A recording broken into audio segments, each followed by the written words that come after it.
Man, this trailer got me so hyped. They haven't shown us much yet, but there are some gameplay related Easter eggs in this video.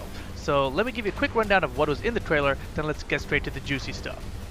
Stage transitions are back, they look amazing. Interactables are back. There's lots of returning stages including Atlantis, Metropolis, Crime Alley, better known as the dumpster stage. The supers are back, and they, like the stages and the stage transitions, look freaking amazing. This is the first time that Injustice has been built for next gen, so this is a huge step up even from Injustice 1 on the PlayStation 4. So let's get down to the breakdown.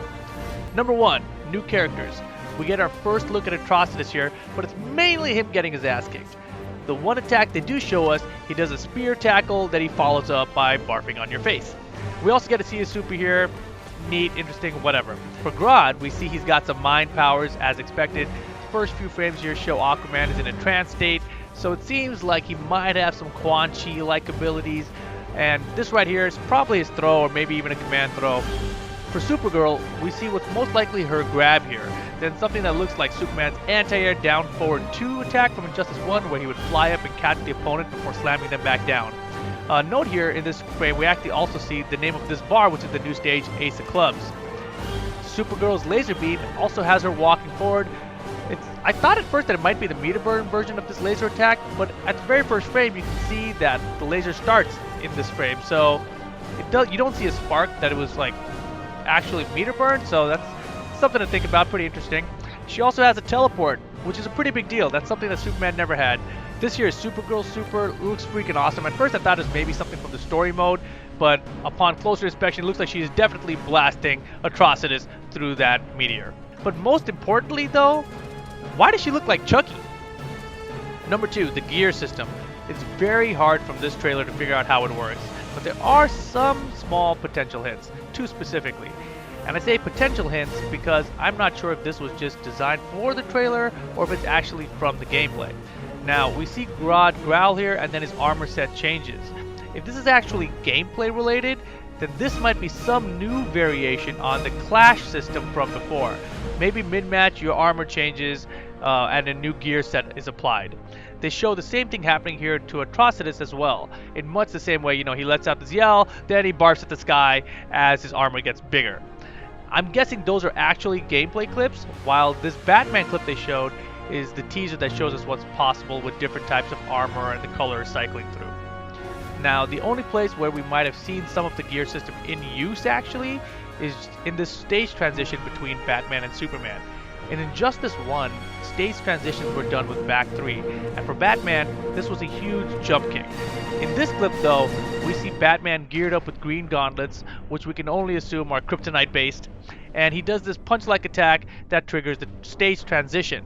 So perhaps this is his new back 3 once he has this particular gear system on. Or it could just be that they changed Batman's back 3 animation. Or maybe stage transitions don't even work the same way at all anymore and they're not even triggered by back 3s anymore. Who knows, right? Hopefully we'll find out soon. Number 3, meter burn moves look like they're still in. The one attack we see from Atrocitus here definitely looks like it is being meter burned. The first few frames here show Superman was already in a hit state, then we see the spark and Atrocitus goes into a tackle. The only reason it might not be a meter burn attack is because the spark is really small, while in Injustice the sparks were much bigger for meter burn attacks. Number 4, new stage. The Ace of Clubs bar. This is in Metropolis. Some things to note about the stage though, we see some TVs in here. They could be interactables. Also, the stage has a stage transition on the right side where we see Atrocitus knock Supergirl out the wall. Speaking of interactables, in this one scene with Atrocitus again, we see him grab something out of the stage and chuck it at Supergirl before the teleport. Number 5, Black Manta. This is Aquaman's enemy, yada yada. People think he might be playable. I don't think so. This is most likely going to be a stage transition. Look at the first few frames here and look at the direction Aquaman is coming from. He was already attacked and sent towards Black Manta. I mean, it could be like Black Manta Super or something, but most likely it's a stage transition, right? And most likely, if it is a stage transition, it's from the Atlantis stage. that's pretty much it. What the trailer did not show us though, we really want to see more of the gear system, of course. We want to know if the clash system still exists. We want to know about the meter system, whether there's a stamina system, etc. But for a starting point, this trailer was hype as hell. I'm down with it, and I'm hoping it's playable at E3 this week so I can give it a whirl. Hope you guys enjoyed the breakdown. Be sure to subscribe, like, and let me know your thoughts below.